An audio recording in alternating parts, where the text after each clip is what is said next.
Notre monde change. Et il change vite.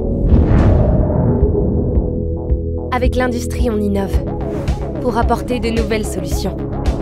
On apprend, on transmet, on partage. On permet à chacun de trouver sa place. Et on gravit les échelons. Avec l'industrie, on contribue à prendre soin de ce qui compte. Des femmes, des hommes et de notre planète.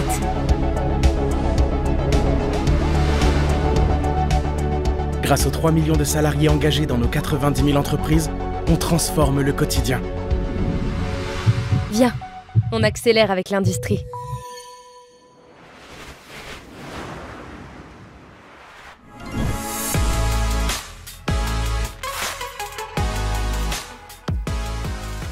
Bonjour à tous et bienvenue dans cette nouvelle visite virtuelle. Je suis Sixtine et avec My Future, vous le savez, on essaie de vous faire découvrir le monde professionnel. Aujourd'hui, on est au cœur du centre Val-de-Loire pour l'industrie et aller découvrir l'entreprise Yoke Plastic. Vous allez voir, on va rencontrer 3 personnes qui vont venir nous dépeindre un petit peu leur quotidien. N'hésitez pas à poser un maximum de questions dans les commentaires, on est là pour y répondre. C'est parti, allons à la découverte des coulisses de l'entreprise. Suivez-moi.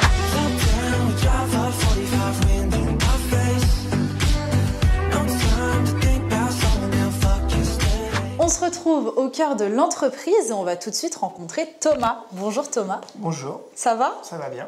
Trop bien. Bon alors, ici, qu'est-ce qu'on produit? Qu'est-ce qu'on fait? Ici, on va faire des pièces de plastique pour le quotidien, principalement de la puériculture, donc tout ce qui est siège de bébé en rehausseur, baignoire pour les bébés. On va aussi travailler sur tout ce qui est moule à fromage. Ça m'intéresse plus, tu vois, personnellement, ouais. Pour faire tout ce qui est moule à fromage pour les producteurs, on va faire de l'aéronautique, des accoudoirs d'avion ou des boîtes pour ranger les gilets de sauvetage. On va faire de l'industrie avec des turbines de ventilateurs. Et on travaille dans le médical.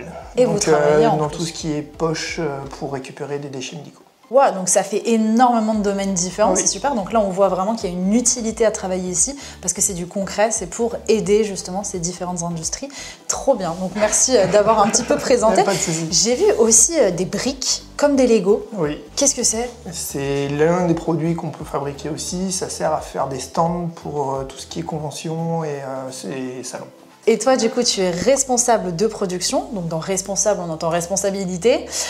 Qu'est-ce que tu vas gérer? Moi, je vais gérer l'ensemble de la production, l'ensemble des pièces qui vont sortir de l'atelier. Donc l'objectif, c'est de créer une dynamique au niveau des équipes pour pouvoir faire des pièces conformes et avoir à la fin un produit final qui va satisfaire le client. Par exemple, tu vas faire une baignoire pour bébé. Si la baignoire ne convient pas justement à ce qu'il y avait de base, il va falloir la refaire. Et c'est toi qui vas dire non, là il y a un problème dans le moule, ça fonctionne pas comme ça. Soit c'est dans le problème dans le moule, dans les matières premières, dans le personnel qui peut avoir raté un défaut. Il y a plein de différences, il y a plein de problématiques qui peuvent rentrer. Et moi derrière, en fait, je vais avoir le rôle de liant et chef d'orchestre pour pouvoir organiser en fonction des différents services. D'accord, donc ça veut dire que tu as plusieurs personnes que tu vas, je vais pas dire surveiller, mais encadrer? Non, je vais encadrer la production, le personnel de production, mais après c'est moi qui vais être en lien avec la qualité, avec la maintenance, avec les projets pour pouvoir justement mettre en œuvre ce que nous demandent les différents services en production. Quand tu t'occupes de tous ces différents types de produits, tu dois tous les connaître par cœur? Non, j'ai des chefs d'équipe qui connaissent par cœur.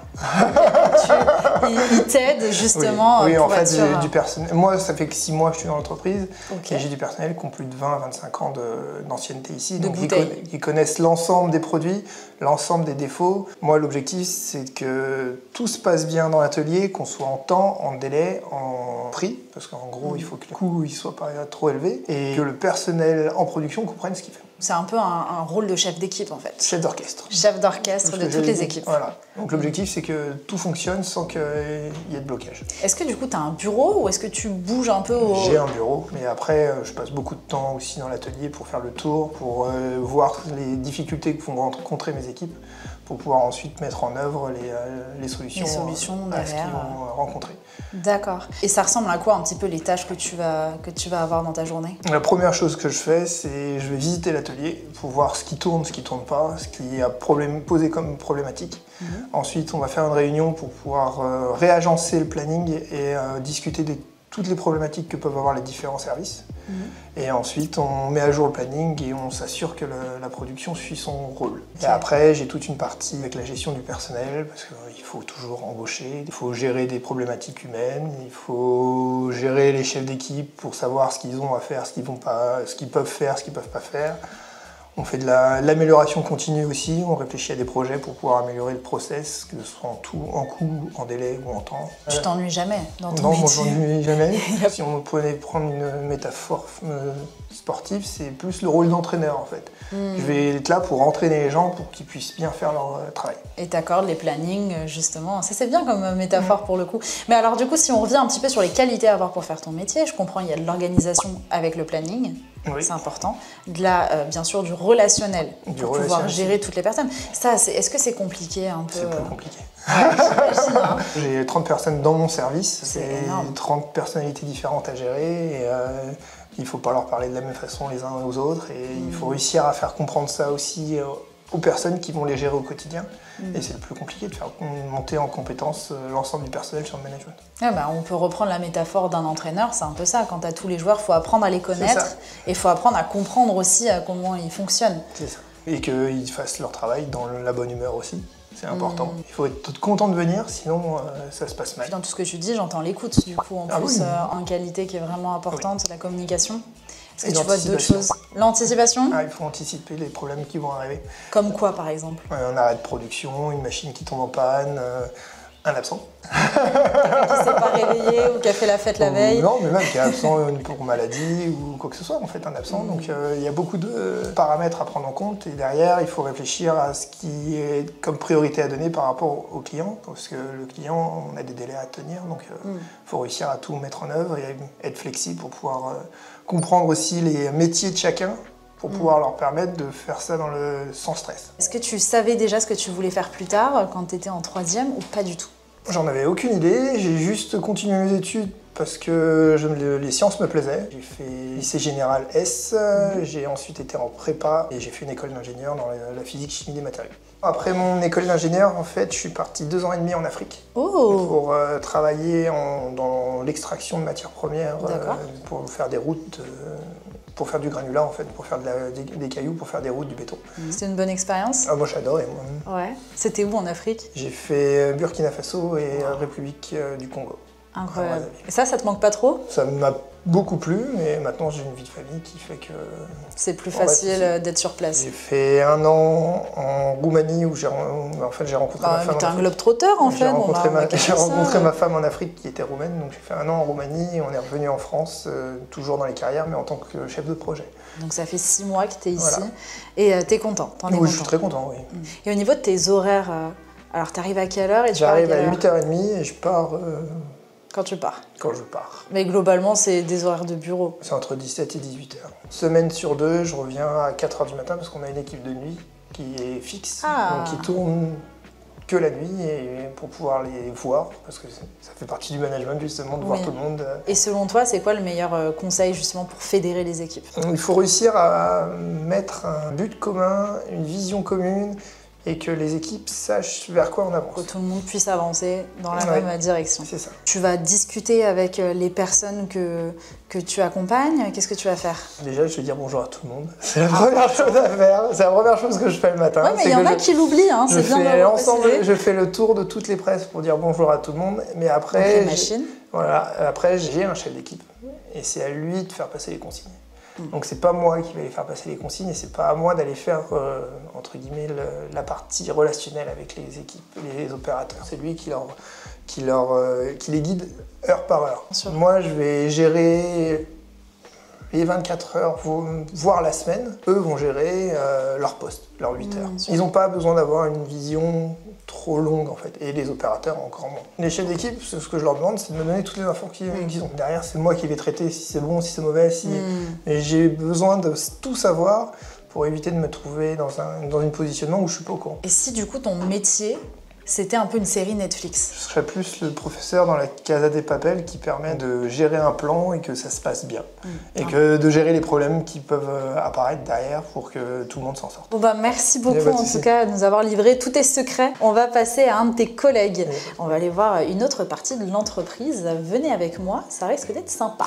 Après avoir vu la production, on va tout de suite voir la partie maintenance avec Alexis. Bonjour Alexis. Bonjour. Ça va? Bien et vous? Ça va très bien. Bah, écoute, en plus on est dehors, on a encore un peu de chance de pouvoir filmer ça dehors. Il fait beau. À tout moment il pleut, oui. Mais sinon on est bien. On est bien. Trop cool. Donc toi, tu t'occupes de la partie maintenance. C'est ça. Qu'est-ce que c'est en fait la maintenance de manière générale? La maintenance, nous on est là pour intervenir sur tout ce qui est presse dans notre usine pour pouvoir assurer la production à 100%. Donc les presses, c'est des grosses machines? C'est ça, des grosses machines. C'est pas les journaux? Non, non, c'est des grosses machines qui font à peu près 15 tonnes. Oui, bah ça va, une petite machine quoi. C'est ça, une petite machine, voilà. Plusieurs éléphants. Plusieurs, ça en fait beaucoup. Ça en fait beaucoup, oui. Ok, trop cool. Donc, tu vas t'occuper de vérifier que les machines soient en bon état. Dans un premier temps, oui. D'accord, dans un premier temps. Ensuite, qu'est-ce que tu... On appelle ça de la maintenance préventive. Ok. Puis après, on fait de la maintenance aussi sur le tas quand cela tombe en panne le plus rapidement possible pour redémarrer la production. Oui, parce que si là, il y a un souci, mettons en production, comme on l'a vu tout à l'heure, il y a une machine qui s'arrête. On t'appelle tout de suite pour venir à la rescousse avec tes équipes. Voilà, soit on peut réparer tout de suite, on le fait, ou alors on dépanne le temps de finir la production et ensuite après on revient pour pouvoir... En profondeur pour vérifier vraiment d'où venait le problème. En fait, en gros, tu mets un petit pansement et puis... C'est ça, au début on met un pansement et après on... En fait, c'est un peu être docteur. C'est ça. Okay. Production 100%, faut pas l'arrêter, nous on a des délais. Alors qu'est-ce qu'on produit ici? Donc on a vu c'est des pièces avec du plastique. On produit pas mal de pièces en plastique, donc on est là pour transformer le plastique en pièces qu'on trouve un peu tous les jours dans notre vie. On peut produire un peu tout ce qu'on veut. Ils vous envoient leur propre moule pour que vous puissiez faire l'injection du plastique dedans, pour pouvoir leur envoyer les pièces plastiques et qu'ils les réutilisent là où ils veulent. Nous on envoie des pièces finies ou non finies. Après eux dans leurs usines il y a des assemblages. Aujourd'hui si une presse est arrêtée trop longtemps, ça pose problème chez nous, mais derrière ça peut poser des gros problèmes pour eux. Puis j'imagine qu'il y a des contrats, il y a des temps d'attente, de livraison, etc. Après il y a des pénalités qui arrivent. C'est quand même important la maintenance pour assurer tout ça. Est-ce que c'est stressant du coup? Parce que j'imagine que quand on t'appelle et on te dit ouais il y a telle presse qui vient de tomber en panne, il faut vite trouver la solution.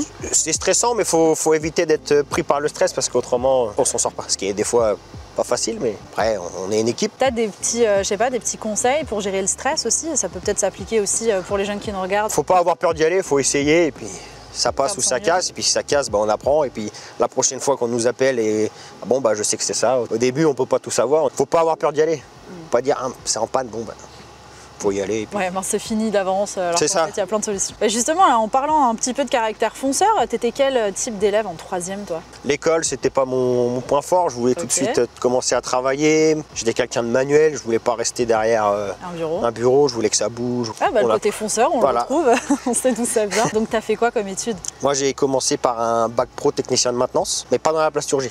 D'accord, pas dans le plastique? Non, pas dans le plastique. Et ensuite, j'ai fait un BTS, pareil, technicien de maintenance, mais toujours pas dans le plastique. Et une fois qu'on a fait ces deux diplômes, après, on peut aller dans la plasturgie, ça ouvre pas mal de portes. On est technicien de maintenance, ça veut dire que ce qui est bien, c'est qu'on peut faire divers domaines dans l'industrie. Ah oui, il n'y a pas ce qui est plasturgie. On peut aller dans l'automobile, c'est cool en fait, quand tu t'ennuies, tu peux changer facilement. De métier, oui. Enfin, pas de métier, mais d'environnement, oui. Ça, c'est un point fort pour l'industrie à ce niveau-là, donc trop cool. Et pour revenir un petit peu sur ton métier, c'est quoi tes horaires? On arrive à 7h30, on part, il est 17h, et puis le vendredi, on commence à 7h30 et on finit à 11h. Ah, c'est bien, donc tu as ton vendredi après-midi? Oui, quand il n'y a pas besoin, oui. Après, quand il y a besoin, on est là.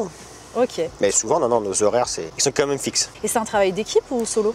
D'équipe. Il y a des interventions qu'on peut intervenir tout seul, mais on est en équipe. Trop bien, bon, ça c'est cool. Après j'imagine que vous devez faire des roulements un petit peu, ou alors mettons quand tu as un problème, tu peux appeler un collègue. Voilà. C'est souvent ce qu'on fait. Et quand tu as débuté, parce que j'imagine que quand on arrive, tu connais pas cette presse, moi quand je suis arrivé, je connaissais rien du tout. Après il y a le responsable maintenance qui m'a pris sous ses ailes, m'a tout expliqué sur une presse injection, fonctionnement, tout ça, et après une fois qu'on a y pris goût. Après c'est la routine quoi. C'est la routine, et puis technicien de maintenance, ça permet de faire pas mal de choses en électrique, mécanique, pneumatique. Hydraulique. Donc après... Plein de mots très compliqués. Et selon toi, ce serait quoi comme qualité qu'il faudrait avoir pour faire ce métier? C'est important d'être calme, d'arriver sur son intervention calme. Faut pas être bordélique. Moi, je suis bordélique, mais il faut pas. Comme quoi, dans son domaine perso, on peut l'être, mais pas au travail. Pas au travail, non. Être à l'écoute. Nous, on est à la soit technicien de maintenance, mais quand on intervient, il y a une panne. Et souvent, c'est c'est l'opérateur ou le chef d'équipe peut nous dire qu'est-ce qui s'est passé, comment ça s'est passé. Et ça, c'est déjà un point fort pour nous avant d'intervenir. Bien sûr. Parce que du coup, tu es en lien aussi étroit avec la production. La production, chef d'équipe, chef d'atelier, à peu près tout le monde. Ouais. Et ça a été quoi la pire panne que tu as pu voir déjà sur une presse? La pire panne, le cœur de la machine, ça ne fonctionne plus. Et comment on fait dans ce cas-là? Bah là, c'est arrêt de la machine. Après, nous, on a la chance d'avoir plusieurs presses. Le moule, on le démonte, on le met ailleurs. Comme ça nous laisse le temps d'intervenir. Donc, tu n'as pas pleuré la machine qui est partie, qui a fait un arrêt cardiaque en direct? Non. Pour faire tout ça, là, tu disais que tu as une partie aussi qui va être dans la préventive, oui. Où tu vas quand même vérifier. Oui. Qu'est-ce que tu fais du coup? Tu fais le tour des machines? Nous, on a une checklist établie par les constructeurs. Tous les 2 mois, tous les mois, tous les 3 mois, ça dépend après ce qu'il faut vérifier. C'est des périodes, soit c'est tous les mois, tous les ans, tous les 5 ans. Ils te disent là, par exemple, il faut faire attention à telle partie. Voilà, tous les ans, faire du graissage, du nettoyage. Et puis après, peut-être tous les 5 ans, démonter le moteur. Alors là, j'ai une question, parce que tu nous as dit quand même que ça avait son poids, hein, c'était plusieurs tonnes. Comment ça marche? Comment tu arrives à... Alors nous, les presses, on ne les déplace pas. Après, on a des outils pour déplacer les moteurs avec un pont roulant. Mais les presses, nous, on les déplace pas une fois qu'ils sont mis au sol. Sur des machines de cette taille, ça doit être compliqué de venir dépanner, non? Au début, oui, quand on arrive, ça peut surprendre, mais après, nos machines sont à peu près identiques. On fait que de l'injection matière, donc on a beau avoir 30 presses, c'est pareil. Ouais, globalement, c'est le même mécanisme sur tous. Bon, bah super. Est-ce que tu as un dernier mot à faire passer aux jeunes qui nous regardent? Faut pas avoir peur de rentrer dans le monde de l'industrie. Moi, ça fait 2 ans que j'y suis et je regrette pas. Faut pas avoir peur. Il y a une super entente avec tout le monde. Nous, on a une super entente. Et c'est important pour que ça fonctionne. Autrement, ça fonctionnerait pas. Bon, bah écoute, merci beaucoup. En tout cas, d'avoir donné un peu ta parole et nous avoir expliqué ce que tu fais au quotidien. On va tout de suite aller voir la dernière personne de cette interview. Donc venez avec moi. On va passer à un autre domaine. C'est parti. Et pour terminer cette visite virtuelle, je vous propose tout de suite de rencontrer Marion. Bonjour Marion. Bonjour Sixtine. Comment ça va? Ça va et toi? Très bien, on va voir un petit peu une 3e étape parce que alors du coup on a vu la production, on a vu la maintenance et maintenant on va arriver un peu derrière tout ça, tout ce qui va être autour de la gestion. Quel est l'intitulé de ton poste? Donc moi je suis assistante DAF, donc direction administrative et financière. Oui, parce que c'était pas clair sur le principe, voilà. Très bien. Donc en fait je vais travailler à la fois sur la comptabilité, le contrôle de gestion, l'analyse financière et après on a des sujets annexes qui viennent se greffer du coup, à tout ça. À tout ça. Ok, alors beaucoup de choses très techniques en soi. Est-ce qu'il faut être super intelligent pour faire ton métier? Non. À ta place, j'aurais dit oui. Non, mais il faut pas être ultra fort en maths. Ah, ça c'est un point, parce que alors, moi je suis très important. Nulle, donc ça m'intéresse. Dis-moi plus. On fait en fait le basique, c'est-à-dire que dans un premier temps, on fait des additions, des soustractions, des divisions, rien de bien... trop compliqué. Voilà, rien de bien trop compliqué. Il y a la calculette aussi qui peut aider. Oui, et Excel aussi. Excel qui calcule dans les tableaux aussi. Bon, après, on peut être amené à faire des choses quand même un peu plus complexes, mais c'est pas forcément la majorité du temps, en tout cas. D'accord, c'est pas des grosses équations avec des nombres inconnus et tout ça. Là où j'ai totalement décroché personnellement dans les cours de maths. Donc ça me rassure. Ok, donc ça c'est une première chose. Tu parlais de comptabilité. Oui. Qu'est-ce que tu vas faire? Qu'est-ce que c'est en soi? Pour faire simple, la comptabilité, en fait, ça consiste à retranscrire informatiquement et financièrement, en fait, toutes les activités qui ont lieu au sein de l'entreprise. En gros, l'atelier va vendre un produit. Ces données de vente que tu as de l'atelier, tu vas les mettre sur un logiciel. Oui, exactement. On va avoir toutes nos factures de vente, du coup, qui correspondent à chaque production qu'on a réalisée. Et de l'autre côté, en fait, on va avoir toutes les factures d'achat qui nous ont permis de réaliser ce chiffre d'affaires. C'est ça, donc si vous devez acheter des composants en plus, ça aussi il faut le signifier parce que ça rentre dans la valeur générale de tout ce que vous avez fait au cours de l'année. Et c'est là qu'il y a le chiffre d'affaires de l'entreprise, donc tout ce que l'entreprise a généré au cours de l'année. Exactement. Tu disais qu'il ne fallait pas des maths, mais pour comprendre au début, il faut quand même s'y mettre. Hein.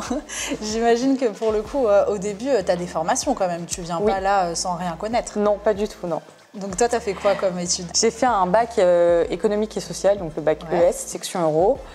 Et sortie du bac, en fait, je suis partie en fac de droit. Je n'avais pas du tout d'attirance pour les chiffres, pour être tout à fait honnête. J'avais eu l'occasion, en fait, d'aborder en fait, la compta sur un cours à la fac. Je me suis dit, pourquoi pas. De là, je suis partie en BTS. Donc j'ai fait un BTS sur 2 ans. Et j'avais déjà plutôt un penchant quand même pour tout ce qui est analyse, gestion. Je suis partie en licence, en alternance, du coup, pendant 2 ans, en cabinet d'expertise comptable. Donc l'alternance, je le reprécise, c'est le fait d'avoir une partie à l'école et une partie aussi dans l'entreprise, ce qui te permet de tester l'environnement professionnel et d'être rémunéré. Ça, c'est important. Je sais que ça vous plaît dans le chat à chaque fois. Après, je suis partie donc en master. J'ai voulu quitter le cabinet pour aller en entreprise. pour découvrir justement plutôt des métiers de gestion. Et en fait, j'ai fait mon alternance chez Yoke Plastic. Ok, donc ici, c'est ça. Déjà. Ouais. Et ça fait combien de temps? 6 ans. Trop bien. Bon, on s'y plaît alors. C'est ça. Ça, c'est génial. D'accord. Moi, je veux bien que tu nous parles un peu plus de ce que tu vas être amené à faire au quotidien. Il faut plutôt voir nos métiers sur un mois. C'est-à-dire que quand on est dans les métiers du chiffre, on fait ce qu'on appelle des clôtures mensuelles. C'est-à-dire qu'on fait justement le bilan de ce qui s'est passé chez Yoke Plastic. Dans le mois? Dans le mois, d'un point de vue financier. On réalise cette clôture en 3 jours pour justement pouvoir avoir une image de ce qu'on a fait. Est-ce qu'on a bien produit? Est-ce qu'on n'a pas trop acheté? S'il y a eu des anomalies, pourquoi? Qu'est-ce qui s'est passé? Comment on va faire pour les rectifier? Et donc ça, en fait, c'est quelque chose qui se reproduit tous les mois. Et toi, qu'est-ce que tu préfères dans ton métier?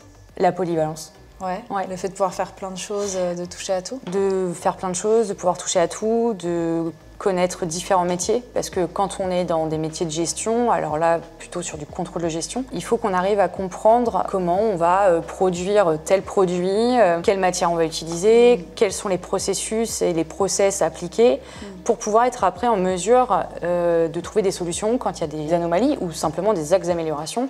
Et on travaille vraiment avec tout le monde. Tu es au contact de plein de personnes, donc tu peux vraiment échanger avec tout le monde et tu apprends plein de choses. Aussi. Et moi, ma question, c'est que c'est vrai que tu as un métier qui peut se faire un petit peu, comme on l'a vu tout à l'heure avec Alexis, dans plein de domaines différents. Tout à fait. Pourquoi l'industrie, pour toi, ça a été un peu quelque chose qui t'a plu au point de vouloir vraiment rester longtemps? Au travers de mon master, c'est là où j'ai découvert en fait vraiment l'industrie, ce que je ne connaissais pas du tout. Et j'ai trouvé que c'était un milieu qui était passionnant. Ouais. Trop bien. Et au niveau des horaires, tu es sur des horaires de bureau?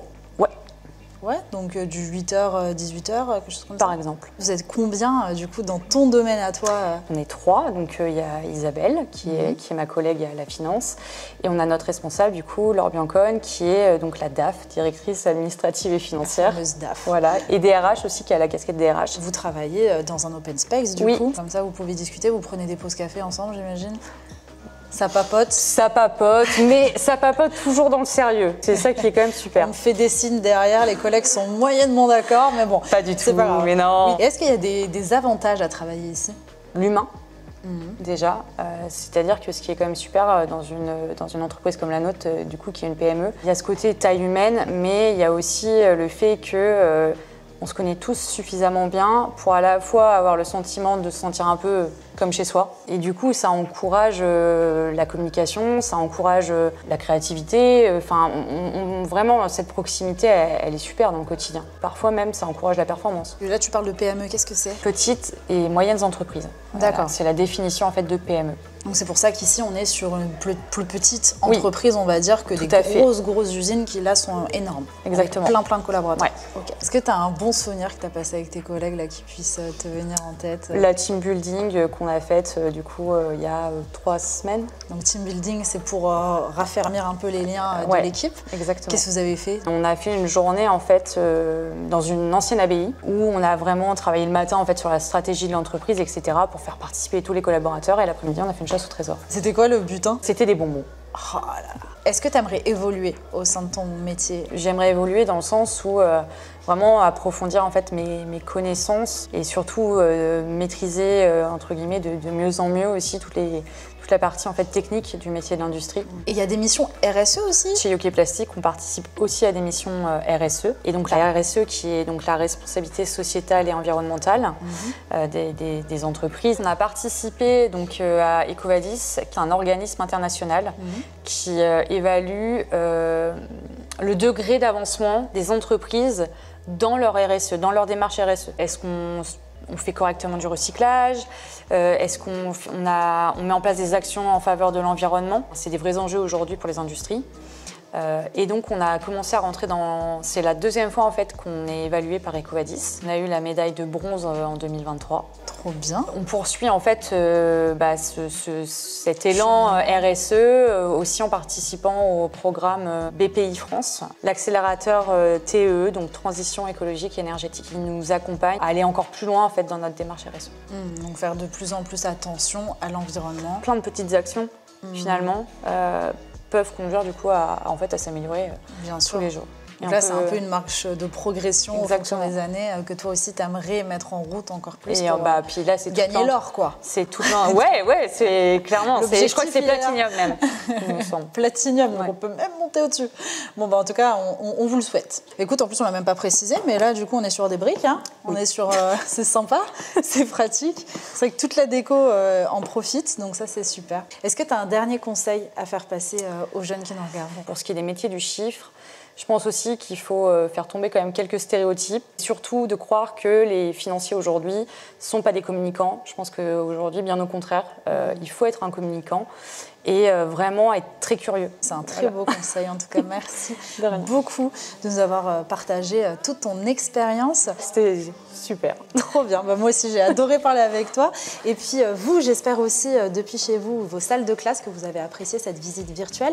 N'hésitez pas à regarder notre programmation sur notre site internet pour regarder le prochain événement en live. Ça peut être un live métier, un atelier ou encore une visite virtuelle. On va vous mettre un petit typeform dans les commentaires pour pouvoir donner votre avis. Et puis moi, je vous dis à très vite sur MyFuture. Et en attendant, n'hésitez pas à nous suivre sur les réseaux sociaux. Salut! Des fois, il y a des trucs, on peut pas mettre, c'est dommage. N'hésitez pas à poser un maximum de commentaires, de questions. Bienvenue dans cette nouvelle visite virtuelle. Bon, ça suffit les croisements là, hein. La pause midi, c'est pas tout, hein. C'est 30, hein, il y a écrit. Hein. On va tout de suite retrouver Marion. J'avais envie de dire Sandrine, je suis désolée. Il y a notre voiture qui arrive de l'autre côté. Bonjour sur Chasse et Pêche, on retrouve du coup Alexis. Ouais, donc là je vais combattre les alligators à main nue. À main nue. Compliqué, sans gants. Sans gants, pas besoin. Il paraît que si on met des gants, on nous bouffe pas les mains. Normalement. Ça arrive à des collègues. C'est ça, mais pas pas à moi. Tes mains d'ailleurs, je les vois plus. Ah ça y est. Pardon, je me suis totalement plantée. Ils sont pas à 30, hein. Ah mais c'est une voiture sans permis. Bouh. Pardon. Bah regardez. Bah regardez.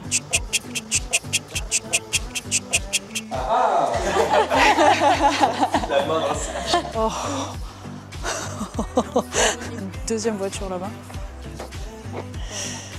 C'est génial. C'était pas ce qu'elle avait dit la première fois. Et là tu parles de cotisation. Mince. Et là tu me... Donc boulanger cadreur. C'est ça. Depuis combien de temps? Depuis une dizaine d'années. Ça paye bien? Ouais, 6 000 € à peu près. Et depuis tes 14 ans? Ouais.